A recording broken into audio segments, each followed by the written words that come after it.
Nasa point na ako ng buhay na isinasabuhay ko na yung mga kasabihan ng mga nanay dati na bahala na walang pera basta may bigas. As a solo mom, importante sa akin na laging puno ng bigas ang aking lalagyan kasi wala akong ibang mautusan kundi ako lahat.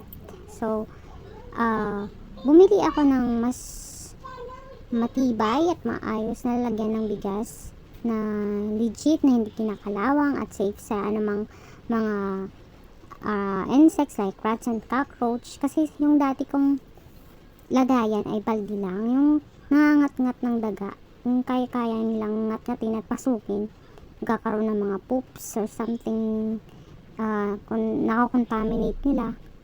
Kaya mas better po itong stainless steel rice packet. It comes in different sizes, may 5 kilos, 10 kilos, 25 kilos, and so on.